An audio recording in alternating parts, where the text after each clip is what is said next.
Hey everyone, happy Easter.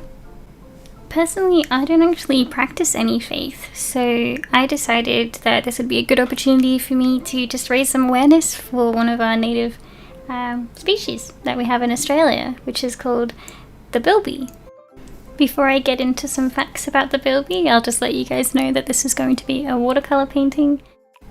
I'm using watercolour pencil, watercolour palettes, and just some, I think it was A5 sized paper, just 300 GSM again. So anytime I can get my hands on that kind of paper, I'll use the thicker paper because it warps less. But this one I actually didn't tape it down either because I didn't think I was going to be, putting too much pigment on it, because I was going to keep it kind of realistic looking, which is also something that's completely different to my usual style. So hopefully you guys enjoy the outcome. If you might have come across my stream throughout the previous month or even just the past couple of days, you probably already know a lot of the trivia that I'm sharing with you, because I have been trying to raise awareness on my Twitch channel, which is where I live stream my artwork. So I've also been live streaming on YouTube, so thank you again everyone that has been joining me on my YouTube live streams. It's been really, really cool and a very relaxed atmosphere. So yeah, okay. Let's go. I'm going to be starting the facts with why they are, why I've wanted to raise awareness for them, and that's because they are an endangered species. They're actually extinct in South Australia, which is my state. Just is really, disappointing. They used to take over 70%, so they used to inhabit, sorry, not take over, it's not the Great Emu War. So yeah, they actually are really important to our ecosystem. They burrow a lot of holes, and a lot of wildlife tend to take them. So yeah, I like to think the bilby is like Australia's little pushover that needs a little bit of guidance sometimes, because they're quite small, and the females are actually half the size of the males. So there's even smaller ones. From 70%, they now only inhabit about 20% of Australia. There was actually another species of bilby which was called the lesser bilby, but that became extinct in the 1950s. Bilbies are rabbit-sized marsupials. They have really poor eyesight, and they rely on their acute hearing and sense of smell to get them around. Bilbies usually live between 6 to 7 years in the wild, but in captivity it has been documented 11 years. Another reason I wanted to start creating a little bit more attention or awareness for these little guys is because they actually do have a national day already. They are noticed amongst all of the other Australian animals. Just for some reason, about a few years ago now, they removed some of the Bilby Fund products from the main stores.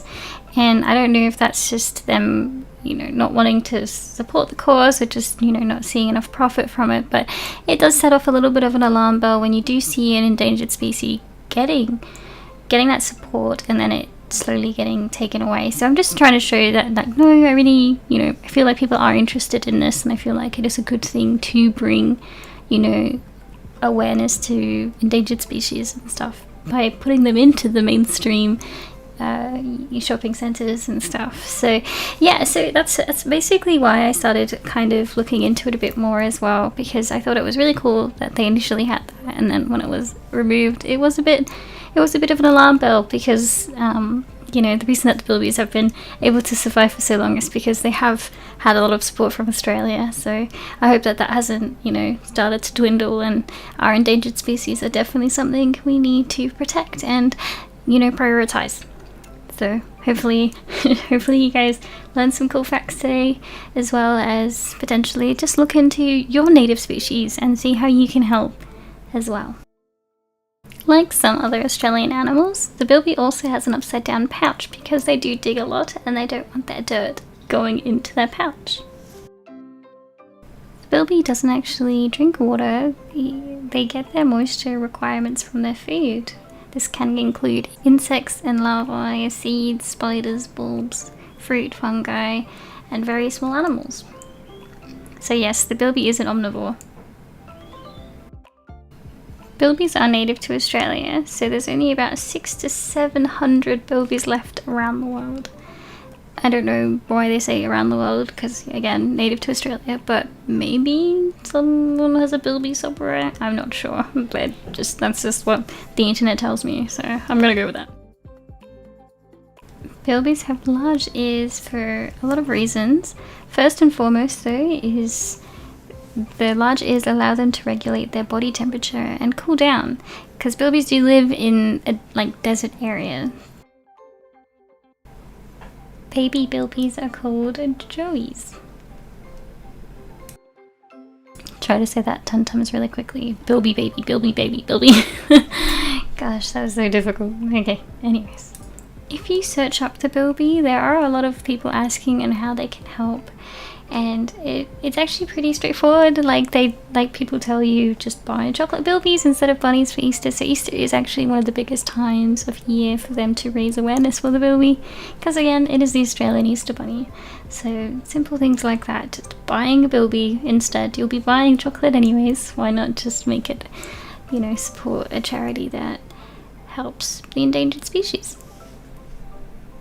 So bilbies' breeding seasons are usually between March and May, but in captivity they will breed all year round. Their pouch usually accommodates 2 young. It says gestation, I think that means how long they're pregnant for, but it says 14 days. So I think the bilby's gonna be pregnant for 14 days. Wow, okay. And they can birth up to 4 times a year, producing up to 8 young. I'll quickly move back to some of the art stuff that we're doing right now. So as you can see, I've just been layering it a lot. I feel like working from lighter tone to then building it up, layer by layer, but keeping some white spacing and then adding some colors. It does really help pop, help it pop, I guess. Help pop doesn't make sense. But yeah. I just started adding some more sharpness as well with some color pencil. And then, just kept layering it. So if you're interested in trying to do this kind of style, it's just start off simple, start up really, light, and just build up from there. If you do enjoy the texturing, and obviously a little bit of white highlighting here and there, and then again putting a little bit more color pigment when you feel, it's right. When you think it'll look good, I guess. I don't really do realism painting, and I don't normally talk about animal facts or anything either. I am sorry, I am not the most literate person, so I do hope you guys didn't hate the structure of this video, and I really do hope that everyone has had a lovely long weekend. May it be, staying at home, hanging out with family, just staying safe, or even just hopefully getting that double time pay. So yeah, just keep killing it, everyone. Obviously don't kill the bilbies though, keep saving the bilbies. And hopefully you've learned something from this video, and hopefully you like the structure of it. Let me know down below if I should do some more of these. The facts that I got, the sources were literally just like a Koja and Google, so not really too much sourcing, just kind of common knowledge around Australia as well. Yeah. If you guys do have any cool facts about any of your native species, I would love to read them down below, so feel free to share your own native species. And the usual huge thank you to my Patreon supporters. I don't know why you guys keep doing this. I am so inconsistent and so flippy fluffy, but thank you. Thank you so much for believing in me, and thank you so much for encouraging me to continue producing content on YouTube. I think you guys are very silly, but it's awesome, so thanks.